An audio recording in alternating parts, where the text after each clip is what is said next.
eu, eu costumo entender que escolas diferentes explicam de forma diferente a diferença que há entre oradores e palestrantes. Há quem defende que um palestrante é alguém que tem a letra, faz oralidade, é um exercício que todos os humanos fazem, né? Por exemplo, tudo no universo tem linguagem, apenas humanos têm fala. Certo. É um detalhe que a gente às vezes fala, é exclusividade humana. A linguagem tem tudo. Se eu vejo uma cadela amamentar os seus filhos, a linguagem que aquilo é uma linguagem de ternura, de amor e tudo mais. Certo. Agora veja, o palestrante passou na escola, tem conhecimentos técnicos, ele é um palestrante. Oradores, podemos ser todos. Orador de turma, no fim da formação, orador de igreja, o que for.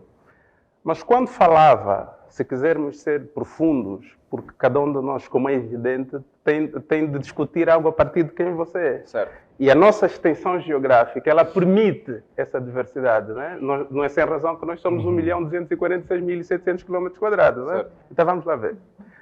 Qual é os riscos das nossas autoridades? Eu tive nessas eleições a fazer consultoria a uma força política e não preciso fazer publicidade a eles.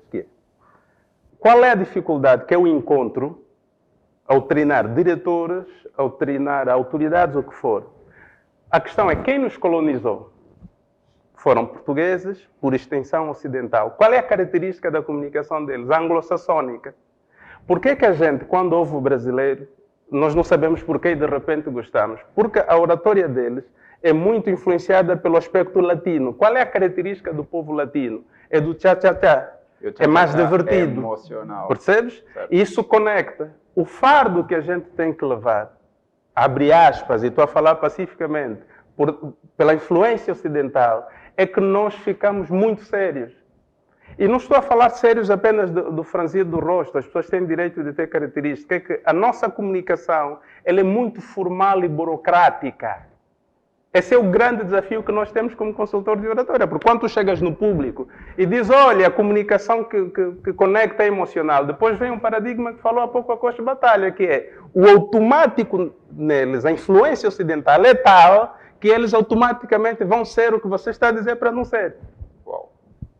Portanto, esse é o grande dilema que nós temos como consultores. Agora, para terminar essa abordagem nesse ponto, e a minha proposta tem sido essa, é preciso, por causa dos desafios que temos, a vários níveis, é preciso fazermos aquilo. Vou voltar a fazer uma referência bíblica que Jesus Cristo falou, e ele disse assim, a menos que vos torneis criancinhas, não podereis entrar no reino dos céus. O que é que ele queria dizer?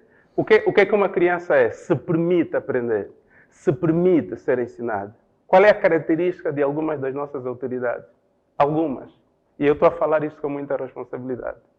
Não se permitem aprender.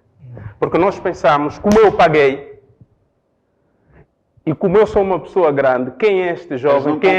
Não compram o processo, compram o resultado. Naturalmente. É preciso se permitir aprender. É preciso seguir as orientações do consultor. É preciso fazer os exercícios. É preciso entender o que está a ser passado. Quando se diz, olha, tens que sentir essa tua missão, tens de se permitir sentir. Esse é um entrave que a gente tem. É o processo que se vê no filme O Discurso do Rei. Ok. É um bom exemplo. É um bom exemplo. Sim, para quem quer aprender a oratória, ele tem que se expor àquela natureza, não é? O poder da vulnerabilidade. Vulnerabilidade. Pronto. Que o rei teve que se submeter sobre o orador,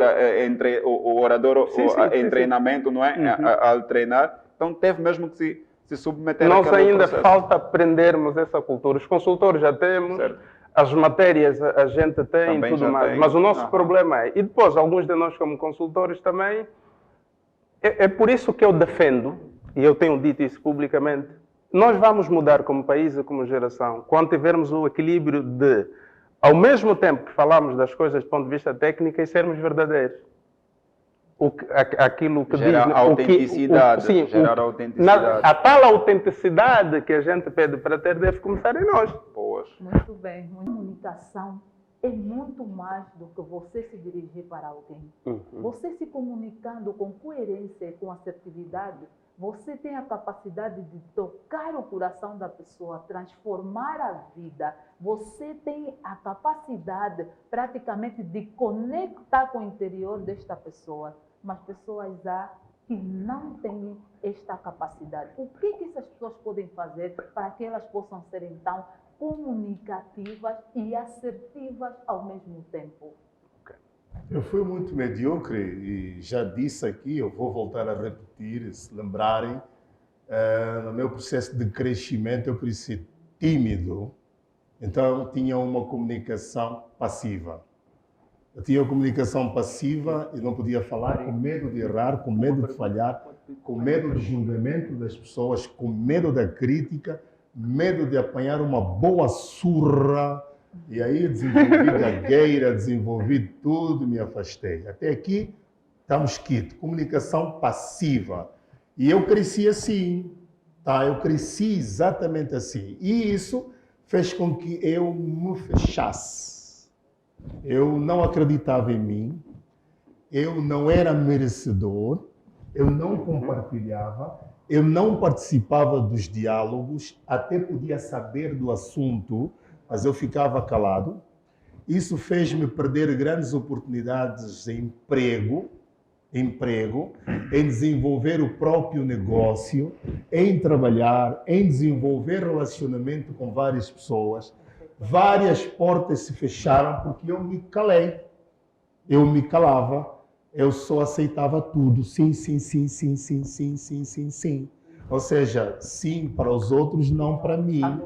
Eu me anulava automaticamente.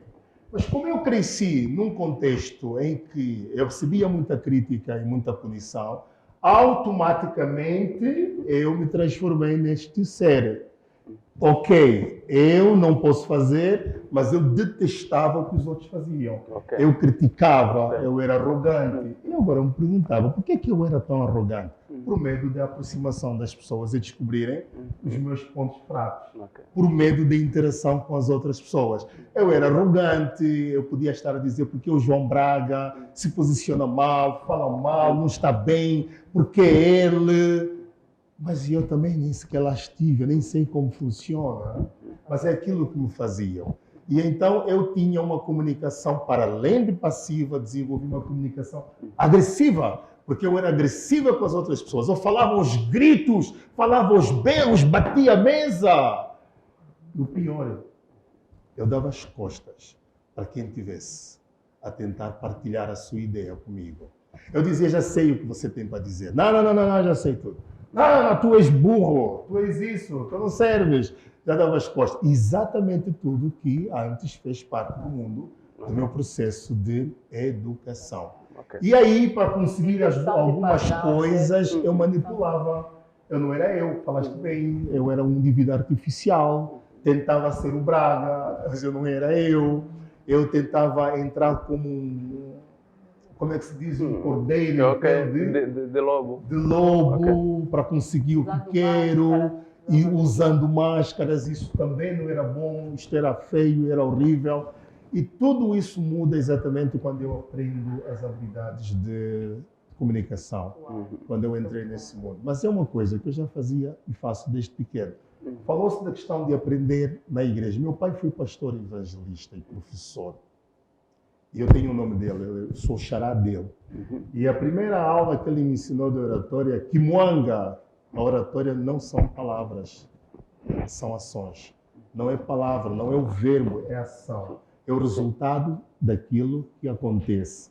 Então, ele me dizia assim, você tem que aprender a demonstrar com coerência e verdade que você tem palavras da vida.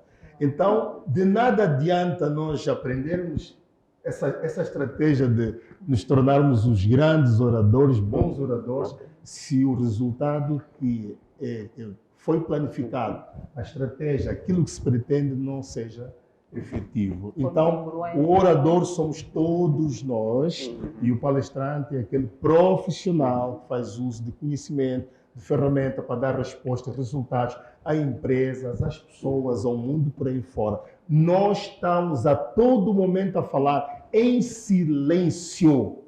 O corpo fala mais do que palavras.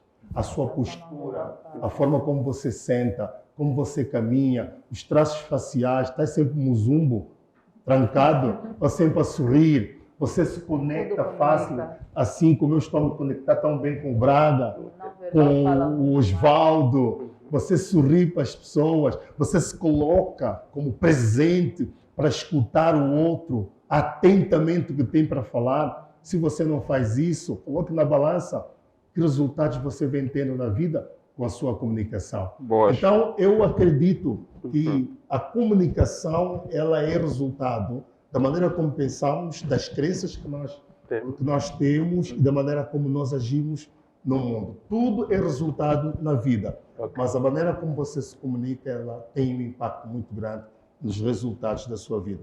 Mude logo isso, que você vai experimentar resultados diferentes na sua vida. Já dizia quem? Einstein. O pior louco é aquele que faz as mesmas coisas, pensa do mesmo jeito, fala do mesmo jeito e quer experimentar resultados diferentes.